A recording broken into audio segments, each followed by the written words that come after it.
कांड के बाद युवती को न्याय दिलाने की आड़ में बड़ी साजिश को अंजाम दिया जाना था, जिसे योगी सरकार ने नाकाम कर दिया।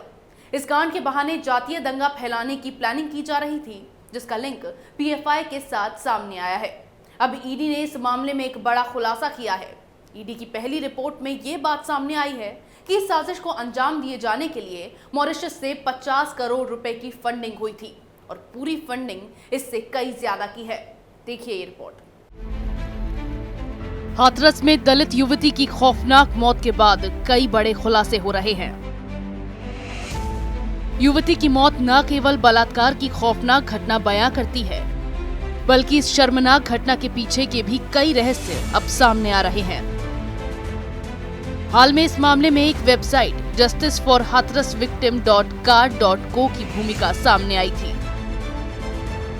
जिसका उपयोग तो पीड़िता के नाम पर किया जा रहा था, लेकिन उसका मकसद कुछ और ही था। दलित युवती की मौत के मामले में उत्तर प्रदेश में CAA की तर्ज पर दंगों के साथ जातीय हिंसा को भड़काने की बड़ी साजिश रची गई है। इस साजिश में विदेशी लोगों के साथ भारत के PFI के कुछ लोग भी शामिल थे।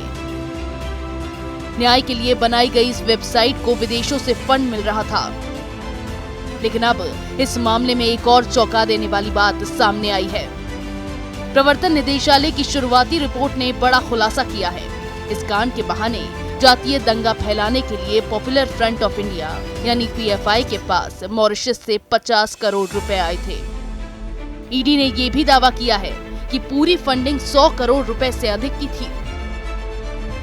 अब आगे पूरे मामले की पड़ताल की जा रही है। इस मामले में अब तक की जानकारी के मुताबिक बलात्कार की घटना की आड़ में सोशल मीडिया से अफवाहों को फैलाकर प्रदेश और देश की शांति व्यवस्था को बिगाड़ने की साजिश रची जा रही थी, लेकिन यूपी पुलिस की मुस्तैदी और खुफिया एजेंसियों के अलर्ट होने के कारण इस पूरी साजिश का पर्दाफाश हो गया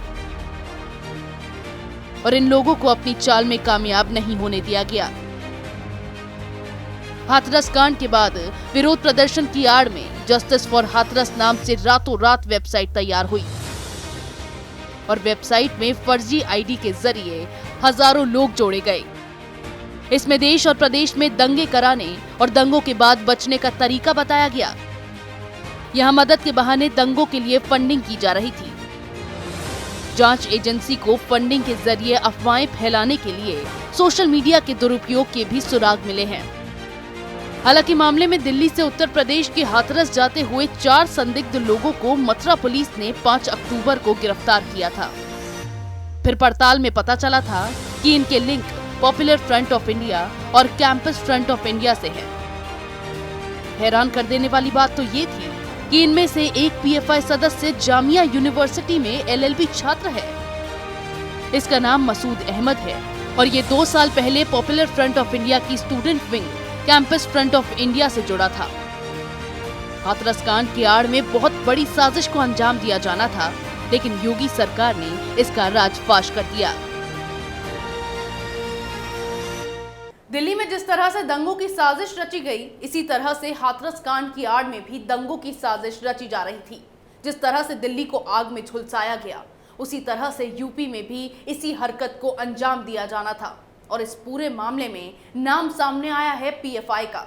ये PFI वही है जिसका नाम दिल्ली दंगों में सामने आया था और इन्हें बड़ी संख्या में विदेशों से फंडिंग भी मिल रही थी। लेकिन अब सबसे बड़ी राहत की बात तो ये है कि यूपी पुलिस की मुस्तैदी और जांच एजेंसियों की सतर्कता से इस खौफनाक साजिश को अंजाम देने से रोक दिया गया। इसी तरह की खबरें मैं आपके लिए लाती रहूंगी, तब तक के लिए बने रहिए हमारे साथ। अगर आपको हमारा वीडियो पसंद आया हो तो इसे लाइक करें, हमारे चैनल को सब्सक्राइब करें और हाँ, बेल आइकन दबाना ना भूलें ताकि आप तक हमारे वीडियो की नोटिफिकेशन पहुंचती रहे।